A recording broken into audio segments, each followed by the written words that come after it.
Okay, so today, most of you are viewing this.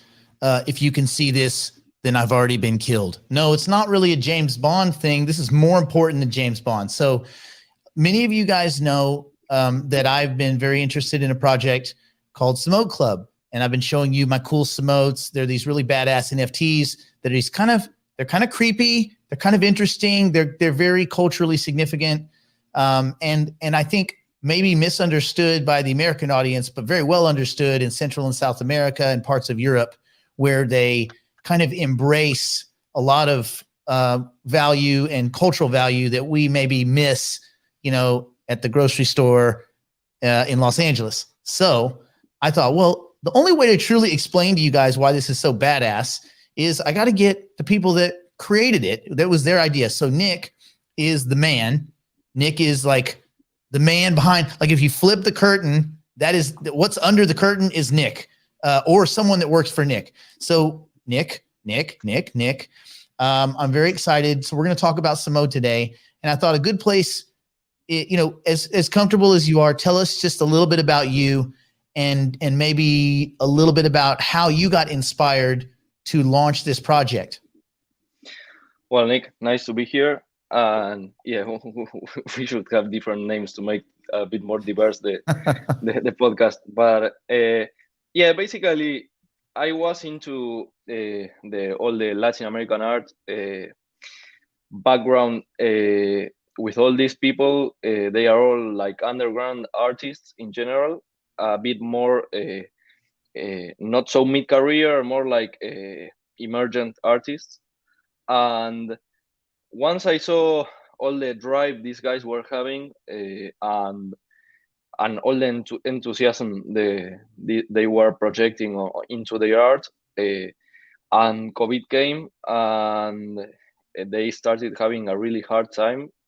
Besides that, before most of them, they had like, I don't know, a good quarter where they were selling art nonstop, and then a very bad quarter where they couldn't pay the bills, they couldn't afford rent, they couldn't live like normal people. And I started at the same time I was into all the emerging NFT space like a year and a half ago, and I saw the chance to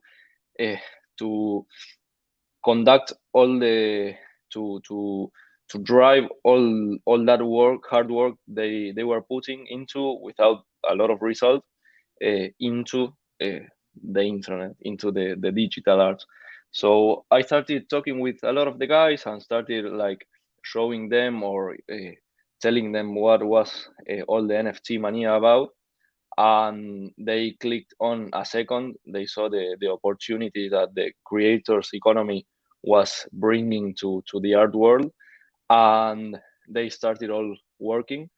And I had to choose one of the guys to go and be the head of the collection, who was Samot, which is a collection of 8,888 pieces that works as the backbone for all this environment full of artists that will be providing a lot of nice art and pretty cool Latin American art style that you don't find elsewhere, ranging from Chile, Peru, Argentina, Brazil, Uruguay, and many other countries that we are working on.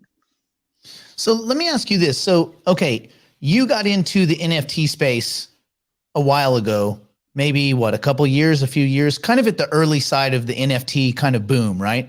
Yeah. And so when you got into the space, you probably did what a lot of people that were early. One, you experienced some success, and then you said, okay, wait a minute, what happened? Why is this so successful? So then you start to think, well, why are people interested in these little pictures? Like, why is this that interesting to humans in general? And to me, it was like, okay, people love to collect things. People love uniqueness. People love expression, right? So it kind of touches on a lot of buttons that maybe just buying Bitcoin and holding it to get rich doesn't necessarily touch. So this has, in my opinion, it's just as culturally significant as Bitcoin. And I'm saying the entire crypto space is incredibly important, but the NFT space inside that is a completely different but very important space. What was it that kind of drew you originally into the NFT, the crypto art space? I mean, at least you can see you can see the NFTs, right? Yeah. But yeah, I think it was a pretty immersive experience overall. Not only NFTs, but all this the virus, the lockdowns, and everything cost. I think at, I don't think it cost, but it has accelerated something that I think it was on its way. That is the world largest digitalization of things. I mean, you work from home, you're connected to the PC all day, and all that started to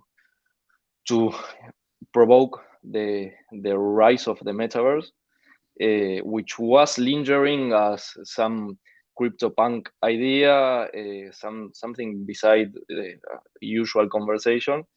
And now, if you think about it, everyone knows what the metaverse is, what the metaverse games are, the Sandbox, Decentraland, Gala Games, Rising Games as well, and all that I think created a few things, or at least highlighted a few things that attracted, I think, three sectors of the general public. First of all, the creators economy, the strongest of all, is that people are able to sell art and earn royalties on perpetuity. I mean, they will earn even if the art changes hands, like, I don't know, 100 times. And it's something that in the art world you don't see at all. I mean, you sold a piece of art, and next time that piece is sold, you lost track of the piece. And that for the artist is like top-notch economy. I mean, it's a game changer, and it started to drive everyone into that world. And then you are missing the money, right? So that comes, I think, from two things. First of all, the easy verification blockchain provides.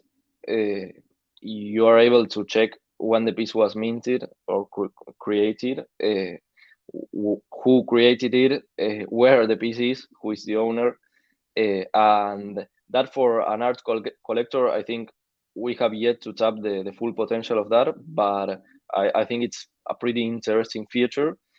And the third thing, it's like the connection between those two worlds, the traditional art world and the pure crypto native world, that are the people who were already crypto native and started seeing all these NFTs as a proof of status, like a status badge for to say something. And I think all that began with CryptoPunks and then continued with Bored Apes, where you start to see, if you were on Discord on that time, people started to use the NFTs as avatar, and suddenly the CryptoPunk became like going with a Rolex or going with a Ferrari to an event, right? Yeah, it is. It is kind of how you are cool now. If people see, I mean, I don't do it, but I'll tell you this, I have definitely considered it. I'm like, you know what? I'm just going to throw my Beeple up there. My Beeple is going to be my new, he was like the first big NFT that I bought, like the first, plus $100,000 piece of digital art. And people were like, what are you doing? I'm like, I promise you, this is cool. And they're like, you're so stupid. I'm like, you don't get it. And people have not gotten it for a long time. And that's okay, because people are coming around to the idea that, like you said, one, for artists, the idea that they sell something for 50, let's say an artist sells a piece they've worked on for years for 50,000. That sounds great, especially in Argentina where that's probably pretty good, except when you see it at Sotheby's and it sells for 4 million and you don't get a dime because you sold it 4 years ago. And now some rich guys trade it back and forth and you don't get anything. So this idea that you could have embedded royalties, I think that's massive. That right there, that's a game changer in music. It would be a game changer in anything where you have very interesting, very peculiar intellectual property. And now you can compensate. If you come up with a cool piece of art, you might be able to live forever on that piece of art if it keeps bouncing around. So that's kind of interesting for artists. I think that's huge. And like you said, this merger, I think it's a merger of a lot of things, but you're starting to cross these cultural lines where not only is an NFT like the digital Rolex, right? But even classier because it tells the whole world, not only that, but you're an early adopter, you're a forward thinker, you're ahead of the power curve. And that's incredibly powerful because it's kind of an FU to the old system, but not exactly, but kind of. Yeah. I think we yet have to see the full merge of the traditional world in art terms. You are not seeing late career or consecrated artists go into the NFT space, but it's a logical thing to happen, right? I mean, people who are okay and they have earned a nice amount of money and are comfortable probably don't have the drive or the hunger to go and start dropping the stencils and the pencils and the brushes and picking up an iPad. That it was something pretty strange to see. People who are only physical artists, they painted on a canvas and suddenly they took the iPad, downloaded the Sketches app and started drawing there, and you start to see a lot of nice art going into this digital world. And I think it's a one-way road. I think we won't see something like the old art anymore. And for the artists that don't like to go and paint on an iPad, I think we will start seeing tokenization of physical art as well. Blockchain already uses. Blockchain technology is used to track, food and beverages and supply chain items. And I think we will start to see something like that corresponds an NFT to a physical art piece.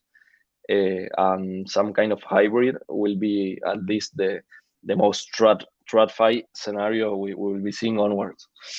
So let me ask you this. So and let me bring this up. So this is the main artist. This is the first artist that you launched with, yes?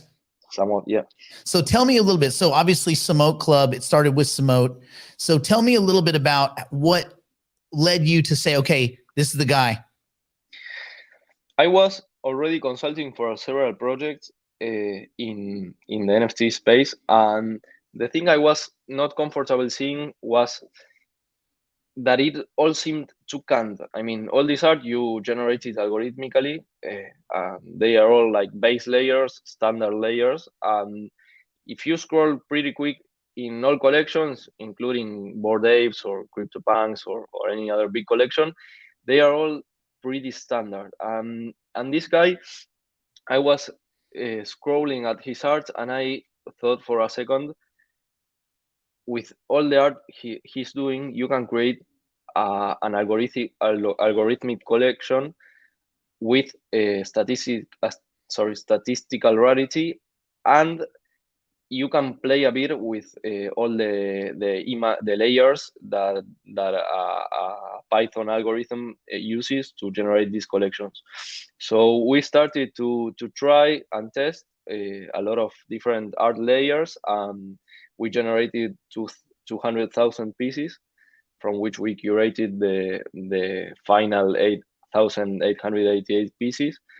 And if you browse the collection really quick, you will see that they are similar, but they are not all the same, and they play a lot with different characters and different characteristics. That it is something I started to see after we launched on other collections. So I think people were already thinking about, well, this all seems a lot too canned. Too many 10K collections are launching, copying the Bored Apes format, and the market was too crowded. So I think it was a natural evolution to something more different. And I think from That's now one. on we will see. Yeah, Let sorry. me interrupt you for a second, because this is important. I think a lot of people don't realize in the NFT space, it's very normal, a 10,000 piece sale. That was kind of the normal. You would launch Yes. 10,000 pieces. That was it. And this idea that you said, okay, let's go 8,888. Let's curate the coolest pieces. That's important. Another cool thing was you have this bonding scale where the price incrementally goes up as more of these sell, which creates a very interesting price, at least the discussion that later in the game, if this works, if Samot.club really takes off, it's going to force the market up, because you would either go and find other people that are selling their Samots and scoop them up, or you would mint and pay a little bit extra because the price of each. Can you kind of explain how you came up with the bonding curve idea? Well, I think, and here we go a bit backwards on what I think jump started all the NFT space. It was a mix between art, between novelty and tech, and it was, I think, as well a bit more of a purely crypto component, that it's the generation and gambling, because people started to mint the 10K collections and they went like, yeah, I will mint 10 pieces of this 10K collection to see if I can get the rare one and sell it for a higher price, and all the normal ones I will dump them on the secondary market. And all that lasted like 4 months, from July to maybe October. And then, when it wasn't a natural progression of the market, I mean, the market got overcrowded, and suddenly all the pieces were not selling. 10K collections that were minting like in 10 minutes were not minting at all. So we said, probably I was already envisioning a bit of bear market for the NFTs. So I said, well, I will try to avoid people going and gambling on this collection, because I think it has a ton of potential. So I will put a natural penalty to these people that come and mint a lot of pieces, because as well I was thinking back then, when we were creating the collection, we will have to go to a market that probably will be pretty harsh a few months from now, and I don't want to have to deal with like 10K overhead supply of NFTs minted at the same cost basis, right? So I wanted to have people minting different tiers to benefit the early adopters of the protocol, and people would naturally stop minting at a certain tier, now the tier 4. And now we have like 3,000 pieces. We have not minted the other 5,000 pieces that remain, because people are, I mean, it's an NFT pseudo bear market, and people simply don't have the money because they spent it all gambling on other 10K collections. So I think this collection will last, and the bonding curve will provide the dynamics where, when the good times come, people will keep on minting, and the secondary market will start to deplete, and it will average up the cost basis of the entire collection. So everyone who mints at any certain time knows that the next 1,000 pieces will be doubly expensive. So I think that was what was so interesting to me. Leroy had said, hey, take a look at this. This is really cool. I said, okay, let me look. Cause tokenomics, I definitely dig into, and I look at a lot of projects, and I do a lot of consulting work, and I'm always looking at, okay, what do they want? How are they going to get it? And then how do you make the community feel comfortable about parting ways with their Ethereum or whatever and getting involved in the project? Because a lot of people do come, like you said, they're just here to flip. They're here to gamble. And that's okay too. I'm not mad at that cohort. Like, it's important to have people that all they care about is money, because guess what they bring with them? They bring money, and that's okay. Free market after all. It's the free market, right? And I don't mind why anybody does what they do. All of those little bits and pieces are necessary. Just like in traditional markets, it's okay that people short assets they don't trust for a variety of reasons because it brings liquidity and these things are okay. So in the NFT space, if I meet someone, they're like, oh man, I'm just trying to flip. Well, as long as they're buying these things, but what your pricing curve does, which I thought was interesting is, and for everyone that doesn't know, when you're minting these, every 1,000 of the Samots that mint, the price doubles. So from 0 to 999 or 1,000, it was 0.05, I believe. Yep. Then it went to 0.1 Ethereum. So we're looking at like $430 a piece plus some fees. Then it went to 0.2, 0.4. It's on 0.4 right now. Yes, sir. So it's almost half an Ethereum. So you're almost, well, you're about $2,000 a piece, $2,170, whatever. Almost, right? Depending on if Ethereum's closer to 5,000 or if it's down around. But the point is, you incentivize, because if I bought at 0.4, I'm not likely to dump in OpenSea, go and list my Samot and sell it for 0.13, right? Yep. I get that a few people bought it cheap, and you know what? I'm not mad at people that sell either. It's okay to sell. It's so sometimes people just got to pay rent, and that's okay too. So I always love watching these markets start to form, and this one is a very peculiar one because of that curve is so steep. However, if over time more people get excited about this project, we're going to see those tiers get pushed further and further up that price scale, which in my thinking is game theoretically, that's going to raise the floor of the project because people intuitively will say, I'm not going to pay 0.8 and sell it for 0.2. That's irrational. Yeah, and it's like a guarantee that we will work pretty hard to try and see the end of the curve, because you know that we want the curve, all the curve to be minted, and we need to provide utility and to provide incentives and to provide a more immersive experience. And not only you will buy and the next 1,000 pieces will be double the price, which from an investment perspective, you are like entering early a project that will have several stages determined by all the things we launch and all the tiers that get minted. But it's like a trust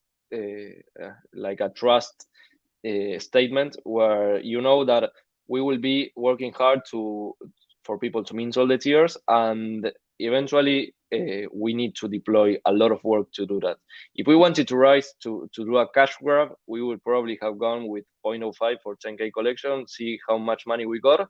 But no, we said, let's do this organically, thinking like 5 years ahead. And I think 5 years ahead, the NFT space will be a lot more big. It will be huge because you said it gets together a lot of people, crypto native, and a lot of people who don't give nothing about the crypto at all. But suddenly you have people talking about NFTs, and you find from traditional art collectors, businessmen who don't like Bitcoin or don't like to buy Ethereum, but they like NFTs. So eventually they do the flip.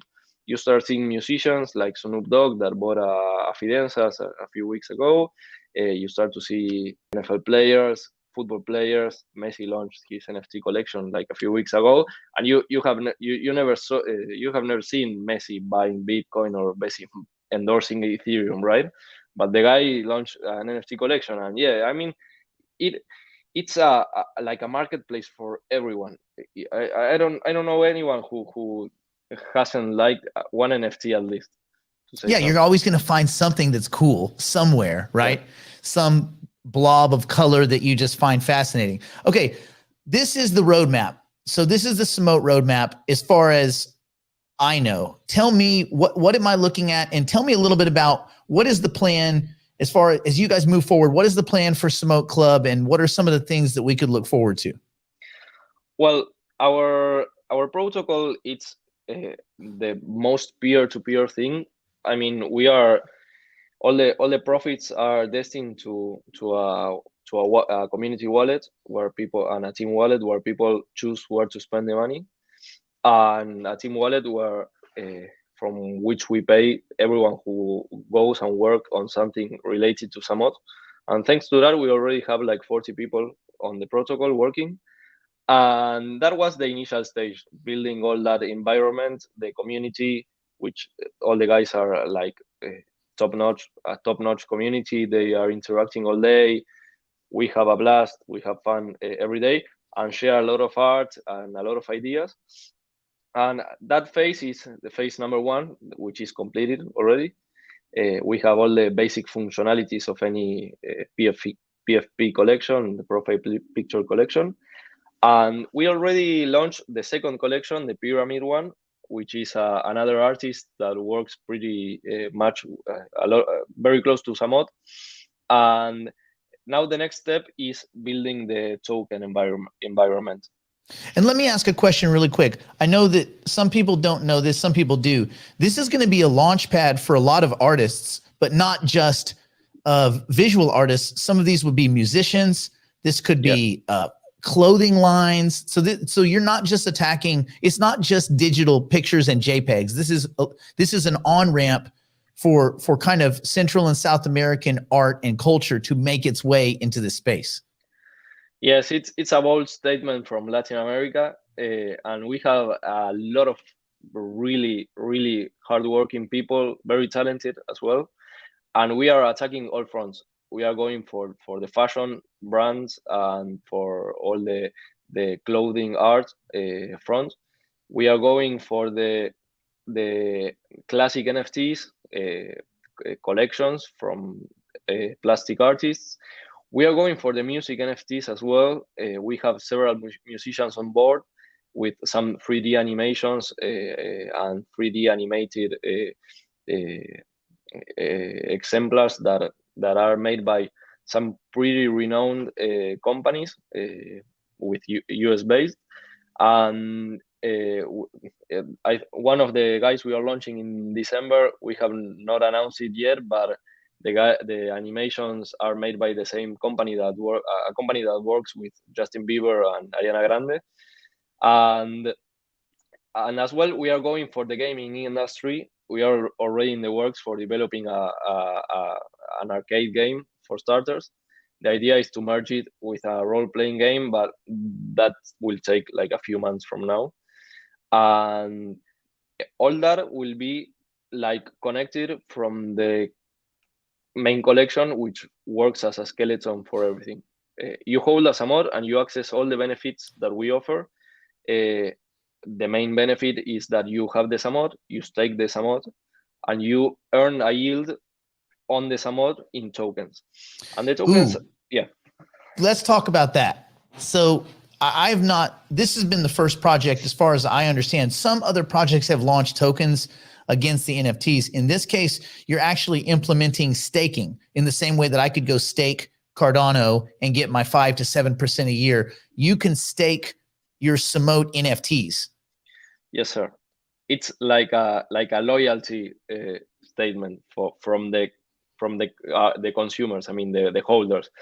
You have the Samot, you can go and stake it, and staking it means I won't go to OpenSea and sell it. It's like a compromise on the like promising that to the collection. It means the circulating supply lowers and creates more value for overall for the collection. And in return of that gesture, we go and let you earn the Samot tokens.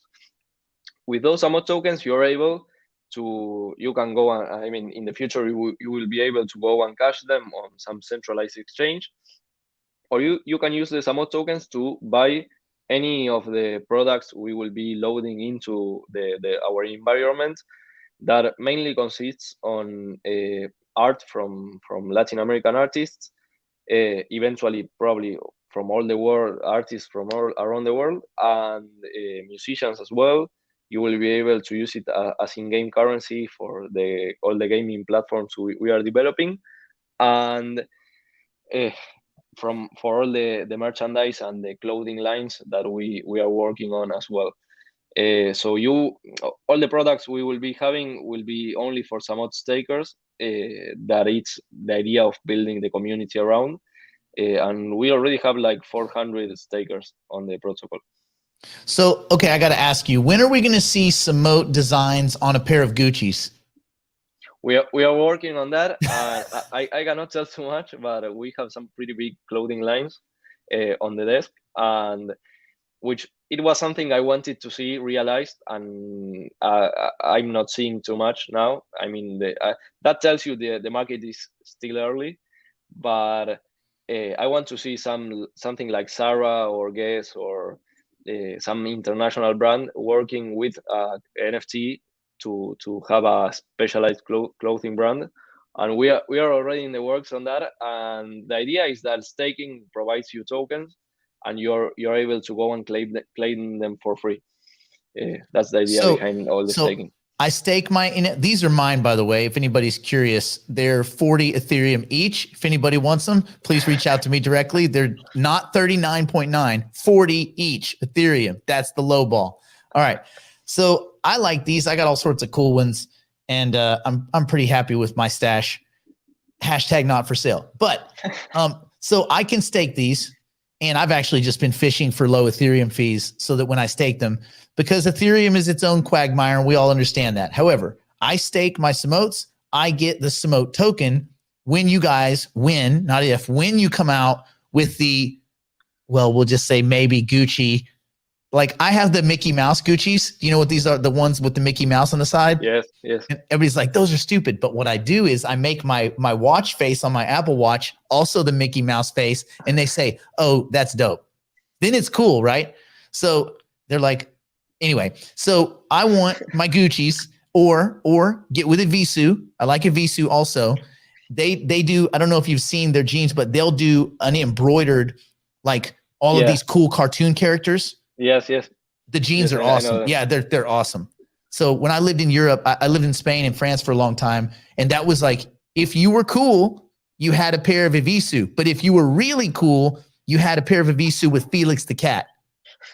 People would murder each other for those damn jeans. So this is what I'm expecting. I'm not saying you have to do it. I'm just saying, call me, we'll figure it out.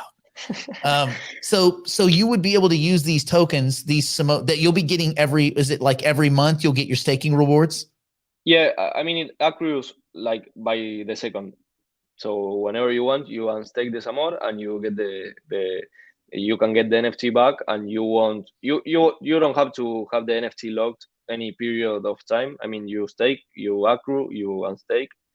I mean, yeah, Ethereum is pretty expensive right now, and running these contracts on Ethereum, it's pretty expensive as well.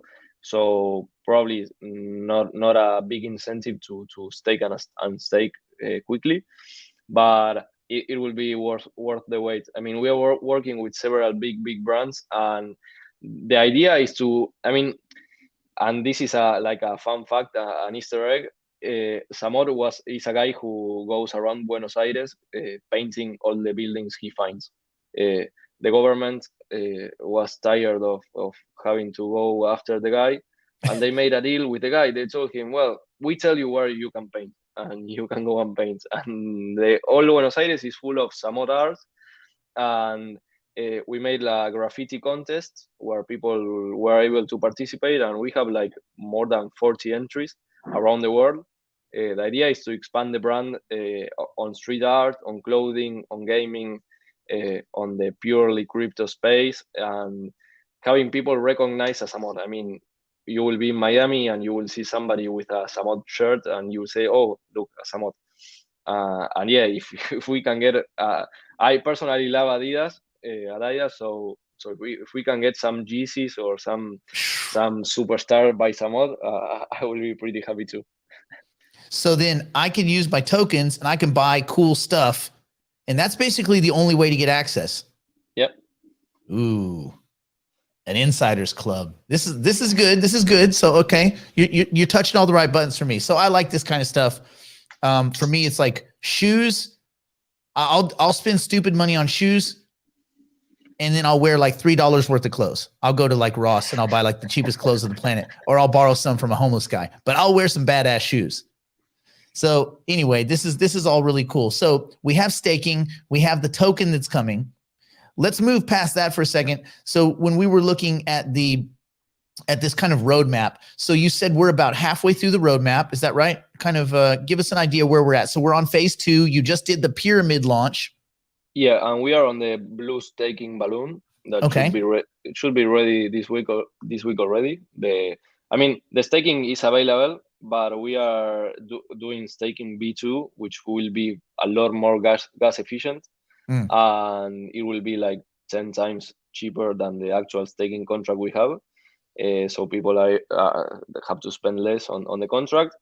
And so this week we will have the staking B2 running. People will be able to stake. And since the token is not yet launched, we already airdropped. We have to airdrop, but it will be this week. Some Samot golden coins, are like a 3D animated golden coin. Ooh, cool. People who hold that, and it is like a gift to all the early adopters from the protocol, and who tried and test the protocol with us, and like the beta testers, they will be able to access the alpha channel from the club, from which we share a lot of ideas, some investment advice, and a lot of cool things we get our hands on early, because we are in contact with a lot of developers who work inside a lot of protocols. And we will share, like, it will be like the top-notch Discord channel in the server. People are pretty excited about that, so we are happy for it. And then next on the list, it says Miami party. What's going on there? I think, aren't you in Miami? Actually, yes, I'm in Miami, and we are gathering everyone who is here in Miami and holds a Samot, and we will be having a nice party. We already have the place, the date, everything, and we are sending all VIP invitations to everyone who is in Miami. It was all pretty fast since we launched like a month ago, so we are not closing a club like the Bored Apes did, but eventually it will come. And we are partnering, and there we go to one of the topics after that. We are partnering with a few international party brands. I cannot tell which ones, but the idea is that you will go to massive parties, and Samot will be everywhere. I mean, it will be part of the brand of these party companies, and you will be able to access special benefits by holding only the Samot. Like some VIP entries and a lot of utility that we are offering to all the holders, not only the stakers, but that we are not able to get, 3,000 VIP entries for a club, because it's more than the people that fit in the club. But if we get 10, 20, 30 VIP entries, we will raffle them among the Samot holders. We will be dropping, give us like two more months, and we will be like 10 times bigger than now, since we are 3 weeks running only. People don't realize, okay, I used to live in Ibiza. I actually worked one of the clubs. I was the door guy of a pretty big club. Not just me, there was 40 of us on the staff. That gives you an idea when your club has 40 door guys, not inside, 40 door guys. Anybody that lives in Ibiza knows what I'm talking about. And people drop insane amounts of money to go in these clubs. I mean, insane. And like I know on a Monday night at Manumission, we would do 2 or 3 drops of $2 or $3 million euro. Like every 2 hours, we were dropping another 2-3 million euro and doing a bank run all night long.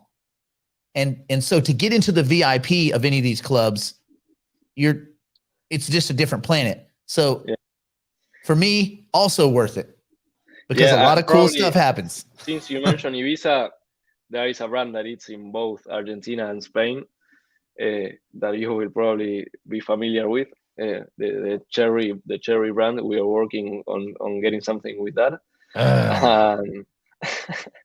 But I'm not able to tell much about it. When we do that party, I will go to Ibiza. I will be there. Ibiza, as the English call it, Ibiza. And yes, many enjoyable evenings in Ibiza. So as we move forward, okay, so we know what the roadmap looks like up to the party. Then you have phase 3. And in phase 3, we've got the Samot.club gaming. We've got party partnerships. Obviously, we just kind of talked about that. And then the Samot.club app, which is AR and VR. And that's going to be kind of, aren't you doing something like that in Miami with this kind of Pokemon-ish augmented reality? Yeah, people who are holders of Samot will be able to download the app. Hopefully, it is finished this week. Because everything we are trying to launch now has like a lead time of 3 weeks, to say the least. And we launched 3 weeks ago. So yeah, you will be able to download the app like mid of the week, probably tomorrow or after tomorrow, and come to the conference, to the CentralCon that it's hosted on the Miami conference place, the Miami Airport conference place, and you will be able to catch a Samot lingering around there, and that Samot will translate into an NFT price, like a proof of attendance price, and all those things will be like badges you will be able to collect, and that they will unlock future benefits. And that takes me to a non-stated topic, which is evolutive NFTs, like NFTs that change over time or that react to certain features. We are developing that on Phantasma, is another blockchain, not Ethereum, but it is all very early, and we still have to try and test a lot of things. Are my Samots going to age? No, the Ethereum Samots are not going to age, but you will probably get free Samots on another blockchain that they will react to certain things. I don't know. If you attend Miami, probably you get like a flower shirt for the Samot, or the Samot earns certain level. Or if you attend certain events, or if you have like a high level Samot, you will be able to unlock another benefits. It's all part of the gamification of the ecosystem, right? That we think eventually people will get into in massive numbers, and it will provide like a very dynamic utility to the entire collection. Well, in with that, so this is going to be, if you're seeing this, you're seeing it Friday. You're seeing it at Money Map. So this is interesting. What I thought we would do is, if Nick's okay with it, I'll give away a few of my Samots if you're willing to give away a few of yours to the Money Map community. And let's do 15 Samots for all the Money Map community. Oh, this is cool. Okay, so we're going to give away some Samots. I'm going to let the geniuses at Money Map figure out who gets what, but I guarantee you there will be some way, some button you can click, some form. But I would urge everyone, in addition to participating, because you get the cool ones, go over and check out Samot.club, okay? Because that's where you can kind of see what the project is doing and where they're going. And for those of you that haven't kind of gotten it, it's just Samot.club. It's right here. And what it allows you to do is you can look at some projects that are coming in the future. You can get with their Twitter, their DAO, their Discord, which Discord's great because you see in real time everything that's going on. Anybody that's not playing around on Discord, you got to force yourself to do it, because that's where you get the nitty gritty real time what's going on with these projects. But you also can link up your MetaMask account and you'll be able to look at your Samots, which are cool. This is one of my favorites, by the way. Anyway, I could go through this stuff all day. These are my actual two favorites, this one and this one, because they're both number 4. This is the number 4 Shogun. It's like the number 4. So it's like, they're so cool. I don't know how rare they are. They're probably not that rare, but they're cool. And that's all I care about, is their coolness. We will be sending for something that we have yet to announce, but we will be sending some of you guys a physical NFT display that they are still not too common, but you will receive it and you will hang it on a wall and plug it into the electricity outlet, and one Samot will be loaded.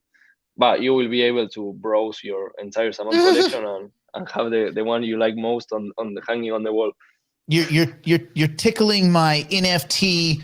Well, I can't say anything else. Then the whole thing goes down. So I'm very interested to see. There's a lot of reasons why I'm interested to see how this project goes, because there's a lot of interesting firsts. I'm interested in the merger between kind of the first stage of NFTs, which is just JPEGs, and the future of NFTs, which is fashion, which is merchandise, which is music, which is these kind of evolutionary or evaluative NFTs that could change over time, or they could change due to some kind of social inputs and things like that. So that's really cool, which obviously requires pulling in Oracle data and infusing, real world information into these non-fungible token ecosystems. That's really cool. What you guys are doing with staking and the token, that's really cool. And the fact that that could buy us access to all sorts of cool stuff that plebes like us would not normally get access to. So, and I'm also interested to see how the pricing curve works, and if it kind of creates on the long end that kind of behavior you would like to see, where the aggregate price starts to lift because the people that we're going to sell have sold and everybody else is essentially price embedded. So there's just a lot of cool things. And even if you're not interested in NFTs, you need to pay attention to the space, because at the end of the day, it doesn't matter if you do or don't like something. If the whole world is saying this is important, it's effing important. And culturally, it's significant, even if you don't like it. And if you do like it, well, then you find the projects that resonate with you and you engage with them. And if you really like the projects, you get an NFT, you throw it in your MetaMask, you have it show up on your wall, you put it on a t-shirt, you make it your avatar and kind of tell the world, hey, like, this is who I'm rolling with. So it's just a lot of cool stuff to like. Nick, do you have any kind of closing thoughts, something, maybe a thought you'd like to leave people with as they kind of, as they chew on this? Hop on the train, the Samot train, because all the work we are delivering and all the benefits we will be giving will be only for the Samot stakers, the Samot holders, and people are already getting rewarded for holding the Samots. And it is not only financial gain they will be speculating with. You will be able to get a lot of things from that if you are from this time with us that you won't be able to get in the future. So I don't know, to say something, the clothing merchandise we are launching, we already had merchandise V1, which is already finished and will be distributed now in Miami, and you won't see another merch like that again. Next merch will be different, to say something. So the cloth itself will be a sort of collectible, and all the stages will be full of rewards for all the holders and all the club. It's the idea behind the project. Join the club and you will learn a lot of things, not only the financial aspect that most people go after, but a lot of other cool things that get a lot of people on board: gaming, clothing, and a lot of things more. Stuff for cool people. So basically, it's like this. If you like being cool, if you don't like being cool, that's fine. Maybe this isn't for you. But if you do like being cool, no, I'm just kidding. Okay. You will see next week the video of 11 club full of Samots. I promise I will send it to you. So, and I will show it because I am a Samot hound. Okay. Let's call it a day. I'm very interested to see what you guys do in Miami. It's going to be a lot of fun. Have fun in Miami. Don't drink too much, but that's like, yeah, that's like tricky. So what I will say is this: if anybody wants to reach out, if anybody here is in Miami, anybody can hear our voices, and you're in Miami and you decide, hey, I want to go check it out. What are the days of the event? It's Saturday, Sunday? Yeah, 30th of November and 1st of December. Interesting. And then could they find out more through the Discord? Is that somewhere where they could get information on the event? Yeah, we are all day in the Discord. You hop in, you ask something, and you get answered like in a few minutes. And besides the Samot.club that will be there on a pretty big booth, the event itself will be huge. I've been seeing who is attending and all the things they are developing, and it will be something really, really nice to see. Well, I'm looking forward to all these things and more. Nick, thank you so much for your time. We will do this again. And until then, people, stay out of trouble, stay in school, don't do anything my drunk, insolvent, strung out on meth grandmother wouldn't do, which is very, very little. And we will see you on the next one. Have a great holidays. Bye.